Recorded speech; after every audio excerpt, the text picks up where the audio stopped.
Hello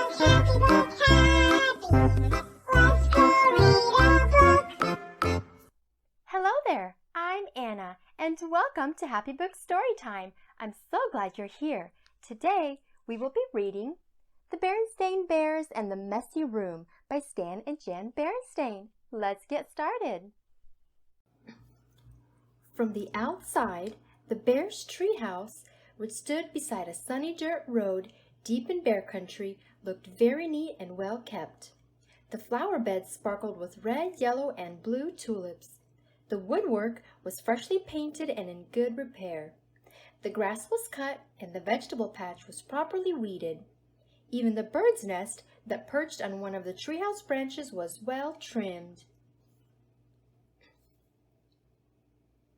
The inside of the bear's treehouse was neat and clean too. The pictures were straight, the piano was dusted, the kitchen was spick and span. Even the basement was neat and clean. And if you think it's easy to keep a treehouse basement neat and clean, well, you've never tried to do it. Yes, the bear's treehouse was a lesson in neatness and cleanliness, except for one place, Brother Bear and Sister Bear's room. It was a mess! A dust-catching, wall-to-wall, helter-skelter mess. A half-done jigsaw puzzle gathered dust in one corner of the room. A group of brothers' dinosaur models collected cobwebs in another. Sister stuffed animals were everywhere. And for the cub's big storage closet, well, just be careful how you open it. Oh no, it looks like Mama Bear opened the closet. Everything fell just right on top of her. It wasn't that brother and sister were naturally messy. They tried to keep their room straight. They made their beds, most of the time, and they swept and picked up once in a while. The trouble was that when cleanup time came, they spent more time arguing than cleaning. How am I supposed to sleep with your dumb dinosaur toys all over the floor? Argued Sister.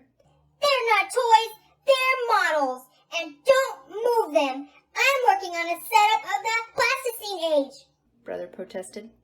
Plasticine, schmasticine, Shouted Sister. Not only was Brother and Sister's room a mess, but Brother and Sister were getting to be a mess too, always arguing about cleanup chores instead of sharing the job and working as a team. What usually happened was that while the cubs argued about whose turn it was to do what, Mama took the broom and did the sweeping herself. And she often did the picking up too. That was the worst part, the picking up. And the putting away. Well, the mess just seemed to build up and build up until one day, maybe it was because Mama's back was a little stiff, or maybe it was stepping on Brother's airplane cement, or maybe she was just fed up with that messy room. But whatever it was, Mama Bear lost her temper. She stormed into the cub's room with a big box.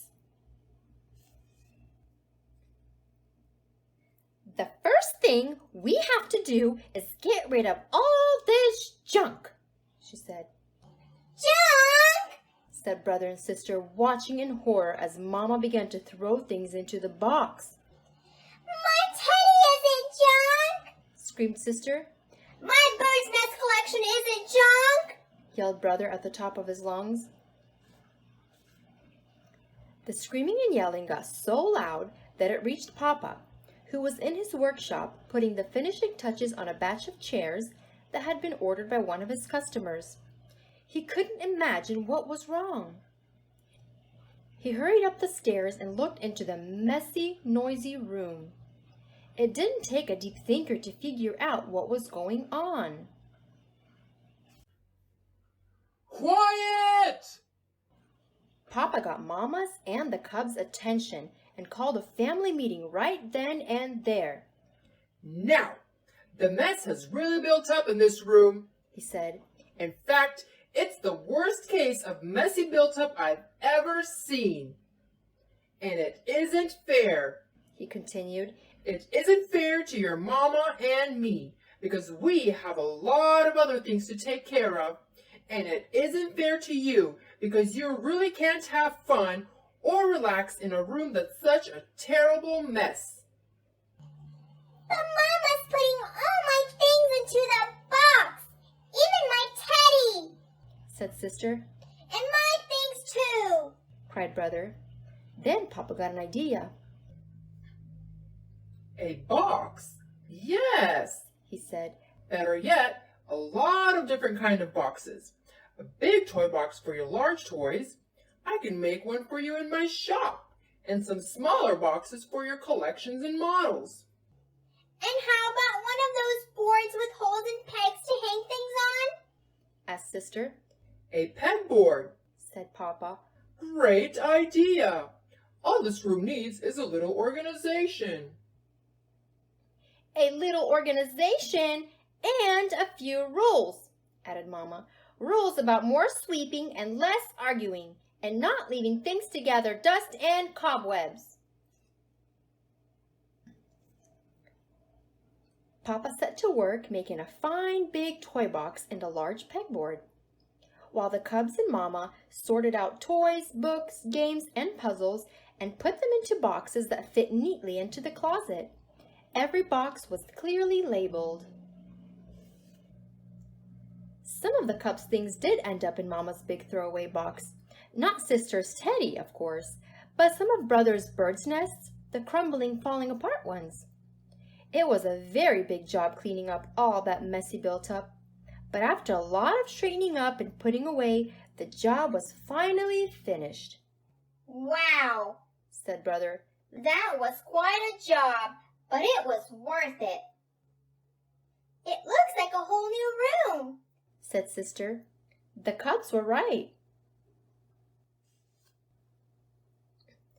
And Papa had been right too. It was so much more enjoyable to live in a neat, clean, well-organized room, and so much more relaxing. It wasn't as exciting to open the big storage closet now, but it was much more practical and a lot more fun. The end.